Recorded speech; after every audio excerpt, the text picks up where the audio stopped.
तीसरा अध्याय। शीघ्रगामी वज्र के समान तीक्ष्ण वर्षा के स्वभाव की उपमा वाले भयंकर शत्रुओं के अतिशय घातक मनुष्य के शोभ के हेतु बार बार गर्जन करने वाले देवता होने से पलक न झपकाने वाले अत्यंत सावधान तथा अद्वितीय वीर इंद्र एक साथ ही शत्रुओं की सैकड़ों सेनाओं को जीत लेते हैं। ये युद्ध करने वाले मनुष्य प्रगल्भ तथा भय रहित शब्द करने वाले अनेक युद्धों को जीतने वाले चित्तरथ एक चित्त होकर हाथ में बाण धारण करने वाले जयशील तथा स्वयं अजय और कामनाओं की वर्षा करने वाले इंद्र के प्रभाव से उस शत्रु सेना को जीतो और उसे अपने वश में करके विनष्ट कर दो। एक जितेंद्रिय अथवा शत्रुओं को अधीन करने वाले बाण हाथ में बाण लिए हुए धनुर्धारियों को युद्ध के लिए ललकारने वाले इंद्र शत्रु समूह को एक साथ युद्ध में जीत सकते हैं। यजमानों के यज्ञ में सोमपान करने वाले बाहुबली तथा उत्कृष्ट धनुष वाले वे इंद्र अपने धनुष से छोड़े हुए बाणों से शत्रुओं का नाश कर देते हैं। वे इंद्र हमारी रक्षा करें। हे बृहस्पति, आप राक्षसों का नाश करने वाले हुए रथ के द्वारा सब और विचरण करें, शत्रुओं को पीड़ित करते हुए और उनकी सेनाओं को अतिशय हानि पहुंचाते हुए युद्ध में हिंसाकारियों को जीतकर हमारे रथों की रक्षा करें।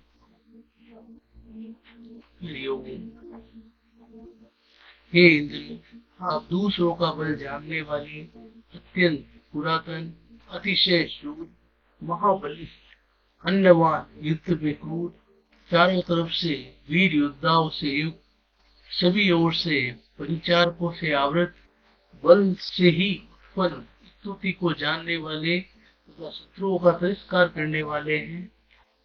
आप अपने जयशील रथ पर आरोहण करें। हे समान जन्म वाले देवताओं, असुर कुल के नाशक, वेदवाणी के ज्ञाता, हाथ में वज्र धारण करने वाले, संग्राम को जीतने वाले, बल से शत्रुओं का संहार करने वाले इस इंद्र को पराक्रम दिखाने के लिए उत्साह दिलाइए और इसको उत्साहित करके आप लोग स्वयं भी उत्साह से बढ़ जाइए।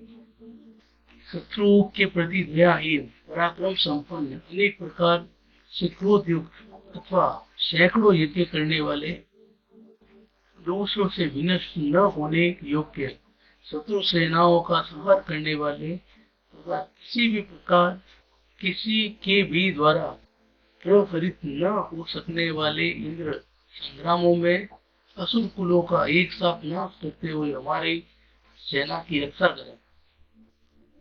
बृहस्पति तथा इंद्र सभी प्रकार से शत्रु सेनाओं का मुद्दन करने वाली विजयशील देव सेनाओं के नायक है। यज्ञ पुरुष विष्णु सोम और दक्षिणा इनके आगे आगे चले। सभी मरुद गण भी सेना के आगे आगे चले।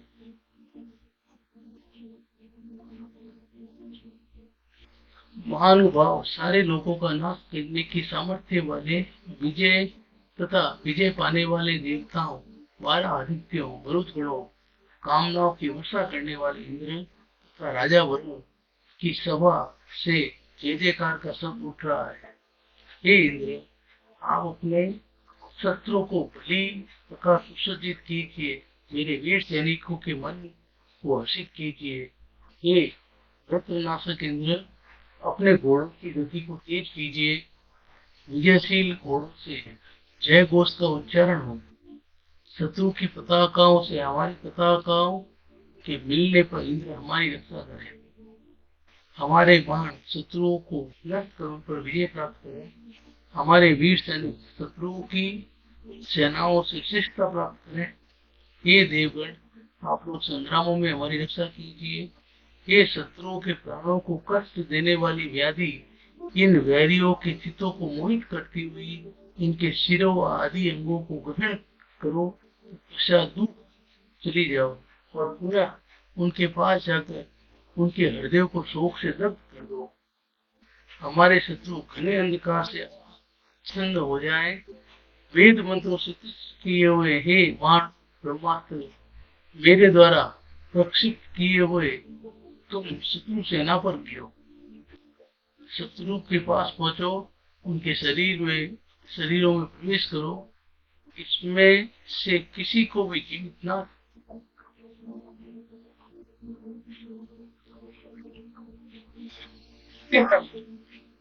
हे हमारे वीर पुरुषों, शत्रुओं की सेना पर शीघ्र आक्रमण करो और उन पर विजय पाओ। इंद्र तुम लोगों का कल्याण करे, तुम्हारी भुजाएं शस्त्र उठाने में समर्थ हो, जिससे किसी भी प्रकार तुम लोग शत्रुओं से पराजय का तिरस्कार प्राप्त न करो। हे मरुद गणों, जो यह शत्रुओं की सेना अपने बल पर से स्पर्धा करती हुई हमारे सामने आ रही है, उनको अकर्मण्यता के अंधकार में डुबा दो, जिससे कि उस शत्रु सेना के सैनिक एक दूसरे को न पहचान पाए और परस्पर चलाकर नष्ट हो जाए। इस युद्ध में शत्रुओं के चलाए हुए बाण फैली हुई शिखा वाले बालकों की तरह इधर उधर गिरते हैं। उस युद्ध में इंद्र, बृहस्पति और देव माता अदिति हमें विजय दिलाए। ये सब देवता सर्वदा हमारा कल्याण करें। मैं तुम्हारे मर्म स्थानों को कवच से ढकता हूँ। ब्राह्मणों के राजा सूर्य तुमको मृत्यु के मुख से बचाने वाले कवच से आच्छादित करे। वरुण तुम्हारे कवच को उत्कृष्ट से भी उत्कृष्ट बनाए। अन्य सभी देवता विजय की ओर अग्रसर हुए तुम्हारा उत्साह वर्धन करे। इस प्रकार ऋतुपात का 30वां अध्याय पूर्ण हुआ।